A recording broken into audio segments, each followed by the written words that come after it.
Being anxious in the saddle can really hinder both the rider's and the horse's performance. Whether you have anxiety around getting back in the saddle after a fall, those big jumps on show days, performing in front of others, or your horse misbehaving, all of these worries can be really daunting. These simple Franklin Method techniques may well help you overcome your anxiety. When you're feeling anxious, you may notice that your breathing feels more restricted, your body feels tighter, your breath becomes more shallow. We're going to take a look at the diaphragm and see if we can encourage it to function more effectively and efficiently to help bring us into our parasympathetic nervous system so that we can take a deeper inhale and a fuller exhale and to really help us calm our nerves. Our diaphragm is probably the most important muscle involved in breathing. It attaches inside of the rib cage. It's a dome, and it attaches onto the lowest 6 ribs on the inside of the ribs. And then the legs of the diaphragm come down into the lower back.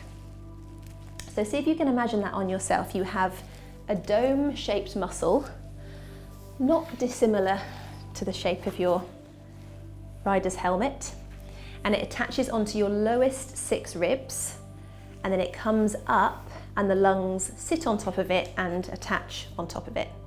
So just take a moment, touch your ribs and see if you can imagine that. So on the inside of your lowest 6 ribs, you have this lovely deep muscle, which is domed like your helmet. To bring a little bit more awareness and proprioception to this muscle, we're just going to tap only the left side. So with your fingertips, I just want you to tap your lower ribs. And if you're being really specific, it would be your lowest 6 ribs. Just on the left side, gently tapping, coming round to the front, round to the side, and then round to the back. And as you're doing this, just be aware of your breath. Breathing in and out through your nose. When we're resting, our inhale should last at least 3 seconds, and the same for the exhale. It should last at least 3 seconds. Okay. Keep your right hand on your lower 6 ribs and take your left arm up. We're going to breathe in. And then as we breathe out, you can soften at your knees a little bit and just gently side bend over. And then inhale to return. Inhale, exhale to side bend. Inhale to return. Exhale to side bend. Inhale to return. So this movement is allowing the diaphragm to come into a little bit more length, which is really good for it to experience, especially if it's feeling a little bit restricted because you're nervous. Twice more. Exhale, and then inhale. Last one, exhale. Inhale. Bring your arms down and just give yourself a moment to notice. How do you feel? Is there any difference in how you're experiencing the left shoulder, the left lung, even the left side of the lower back? Sometimes it can even feel like you can breathe more deeply into that side. So there's more movement potential on that side and more potential for oxygen to be sucked into the lungs.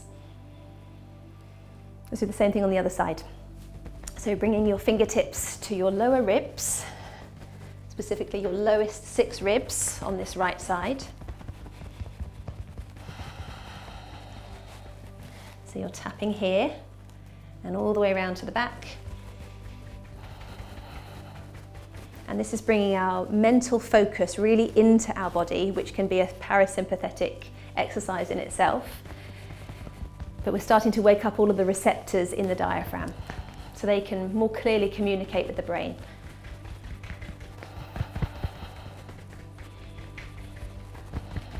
And then place your left hand on these lower ribs. Take your right arm up, and then we'll inhale, soften the knees a little, and then exhale. Inhale to return. Exhale. Inhale.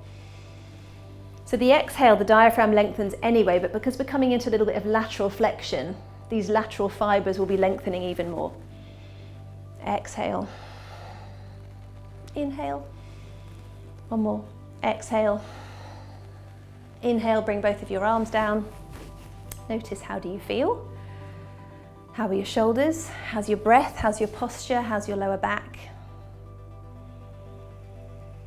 Let's just take the hands so we're kind of mirroring or mimicking the diaphragm. So you're going to take your hands so they're in this dome-like shape. And then as you inhale, this dome is going to move down. And then as you exhale, the dome moves back up again. So inhale, the dome moves down. Exhale, the dome moves back up. So in those moments when you're feeling anxious, worried, stressed, just come back to your breath. Inhale, the dome moves down. Exhale, the dome moves up.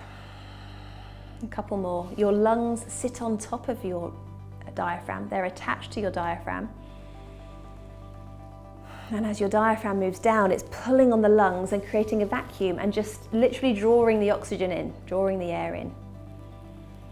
One more.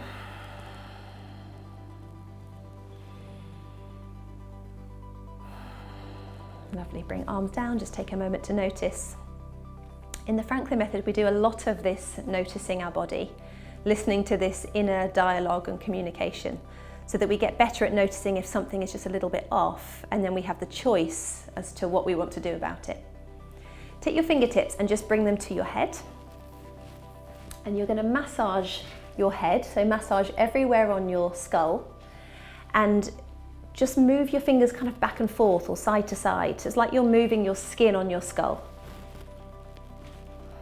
This could be a really therapeutic exercise, a nice one to do before you go to bed.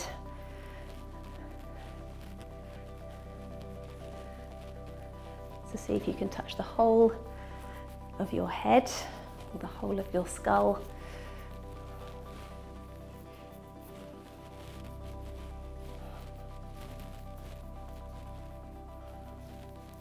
And then our hands, our fingertips are going to move on to the ears. So if you come down to your earlobes, gently massage your earlobes. You'll start with the earlobes and then slowly move up towards the top of the ears. How does that feel? Notice what you can hear. And then we're going to finish by just holding on to the ears and gently pulling out. And then releasing, and just do it 2 or 3 times, gently pull out. So this is moving the connective tissue around the head. Our vagus nerve lives, it innervates the digestive system, and it lives just inside the ear. And the vagus nerve is the main nerve of the parasympathetic nervous system. This nervous system that brings you into rest and digest, where you can regulate your emotions, regulate your thoughts. Okay, and let's bring arms down and notice how are you. Give yourself a few seconds.